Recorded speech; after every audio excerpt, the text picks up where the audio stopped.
अभी जिस तरह से आपने देखा पैर की दादरी से एशियन जीतने दाव से सबका दिल जीत लिया। और आप इनकी उपलब्धियां अगर आप देखेंगे तो 29 मुकाबले इन्होंने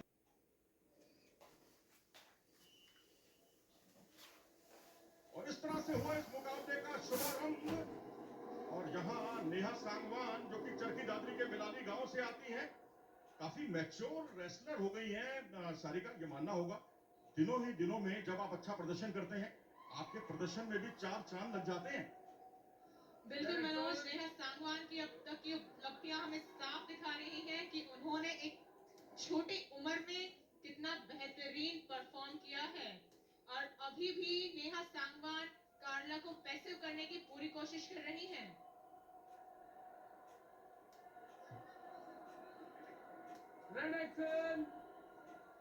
जहां देखिए भ्रम जरूर होता है, आपने नीले कपड़े पहने हुए हैं लेकिन आपको नीचे पट्टी दिख रही है लाल की, यानी वो पहला नाम है। जोन से बाहर धकेलने की कोशिश करती हुई लेकिन बाल बाल बची। और इस बार फिर से कब्जे में करने की कोशिश, उनकी हौसला अफजाई सुसाकी कर रही है हरियाणा की। और हरियाणा के लिए बिल्कुल जिसे कहते हैं, ये मुकाबला क्या खुशियों का पैगाम लेकर आएगा, ये वक्त बताएगा। नेहा सांगवान की शुरुआत हमें साफ बता रही है कि वो कितने हौसले के साथ इस मुकाबले को लड़ रही हैं। और यहीं पे और ये वीरेंद्र दहिया है जिन्होंने ऑक्शन में भी एक बहुत महत्वपूर्ण भूमिका निभाई थी खिलाड़ियों के चयन के लिए। ये महिला टीम के कोच हैं अमूमन, और दिल्ली सरकार के महिलाओं का जो केंद्र है नजफगढ़, वहां पर कोचिंग देते हैं। Neha Sangwan continue attacking mode में चल रही है और कार्ला को रेफरी की तरफ से वार्निंग मिल चुकी है पैसिविटी की। और अगर नेहा इसी तरह लड़ती है तो कार्ला के खिलाफ पैसिविटी टाइम चलने में देर नहीं लगेगी। तो अब ये इशारा हुआ, पहला अंक जोन से बाहर निकले हैं आप, तो उसका तो भाई खमियाजा आपको भुगतना ही पड़ेगा। और यहाँ पर सांगवान, नेहा सांगवान जो कि पहला अंक बटोरने में कामयाब रही। नेहा सांगवान जिन्होंने पिछले मुकाबले में रोक्साना जैसिना जो पोलैंड की है, उनको 8-0 से हराकर अपने इरादे जाहिर कर दिए। और यहाँ भी कहते हैं कि शुरुआत अच्छी हो तो मनोबल बढ़ता है। बिल्कुल, अगर शुरुआत अच्छी हो तो पहलवान का मनोबल बिल्कुल बढ़ता है।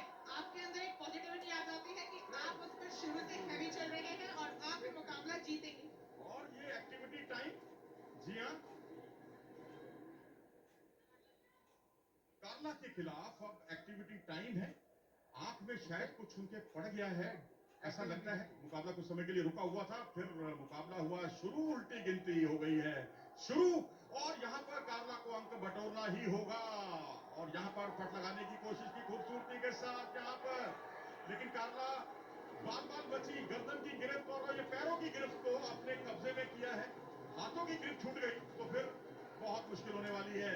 नेहा सांगवान की तरफ से हमें एक बहुत अच्छा अटैक देखने को मिला, लेकिन कार्ला के डिफेंस की भी तारीफ करनी पड़ेगी। नेहा ने कार्ला को जोन से बाहर निकालकर 1 पॉइंट और बटोरा है। और एक अंक के साथ अपनी स्थिति को उन्होंने मजबूत किया। 3-0 की महत्वपूर्ण बढ़त हो गई है। पट लगाने की कोशिश की, उत्साह में ज्यादा, विश्वास में कम। और यहाँ एक अंक और इजाफा हुआ, क्योंकि 30 सेकंड में आप यदि अंक नहीं बटोर पाते तो ओपोनेंट को मिलता है उसका अवसर। पट लगाया, पहले सिंगल लेग अटैक, फिर डबल लेग अटैक में उसको तब्दील किया, पीछे आई खूबसूरती के साथ भारत की ग्रिप बनाई। और क्या यहाँ पर अंकों में और ज्यादा बदलाव करेगी? और देखिए ऐसा लग रहा है ईरानी डाली हुई है उन्होंने, जिसे आप टंगी दाव भी कहते हैं। नेहा सांगवान की तरफ से एक शानदार अटैक हमें देखने को मिला है, जिसने उन्होंने सिंगल से डबल बनाया है और टेक डाउन किया है और 2 पॉइंट बखूबी बटोरे हैं। साथ में ईरानी के साथ 2 पॉइंट और लिए हैं। 8-0 की बढ़त के साथ ही ये वन वे ट्रैफिक, पहले सिंगल लेग अटैक, उसको तब्दील किया डबल लेग अटैक में, टेक डाउन किया, पीछे आई और 2 अंक के साथ अपने स्कोर को 8-0 तक पहुंचाने में कामयाब होगी नेहा सांगवान। और यहाँ रेफरी संजय ने कुछ घोषणा की कि भैया, और इस तरह से आप देख सकते हैं यहाँ जगविंदर को, विक्रम को जो कि कोच हैं,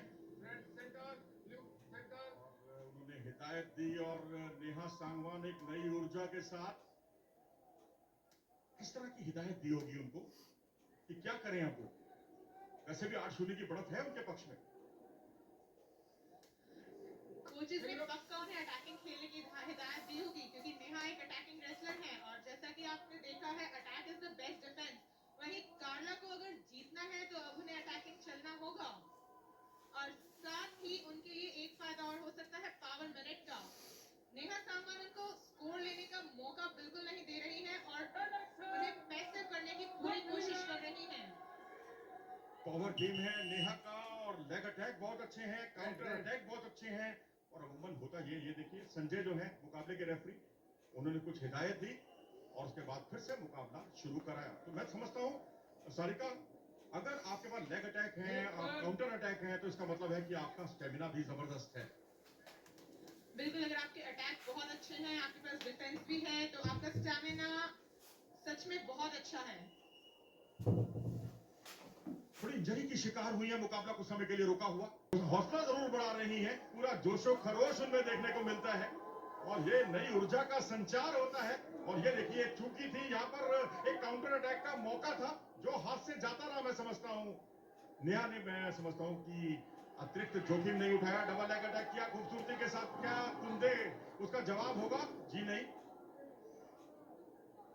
कार्ला की तरफ से एक बहुत शानदार डबल हमें देखने को मिला। वहीं नेहा ने बहुत शानदार डिफेंस किया है उसका और साथ ही टेक डाउन भी कर लिया है और 2 पॉइंट भी बटोर लिए हैं। दयान फारूकी, चेयरमैन PWL। जब मुकाबले इस तरह से रोमांचक देखने को मिलेंगे तो कोई भी चेयरमैन हो, कोई भी CEO हो या कोई WFI का अधिकारी हो, वो भी प्रसन्न रहे बिना अपना इजहार नहीं कर सकता, बहुत निश्चित तौर पर। और यहाँ इस मुकाबले में देखें तो मुकाबले में भी रोमांच, दर्शकों में भी रोमांच, रोमांच अपनी पराकाष्ठा पर। और एक बार फिर से स्टैंडिंग कुश्ती का दौर।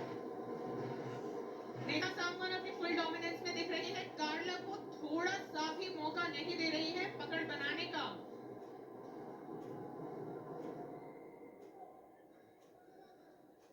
6 सेकंड के बाद अब पावर मिनट का रोमांच देखने को मिलने वाला है। जी हाँ, वो घड़ी आ गई है।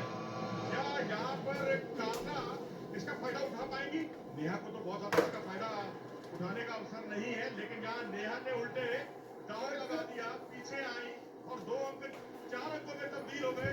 14-0। और ये भारंदाज लगाया अपने दाव में उलझी है या नहीं? जी हाँ, 16-0 और टेक्निकल सुपेरियरिटी के आधार पर मुकाबले को अपने पक्ष में किया नेहा सांगवान ने। तो इस तरह से 2 अंक कार्ला को मिले थे, 18 अंक नेहा ने जुटाए और 16 अंकों का अंतर, जो कि टेक्निकल सुपेरियरिटी के आधार पर कुश्ती को समाप्त करने के लिए काफी होता है। मुकाबले के रेफरी संजय को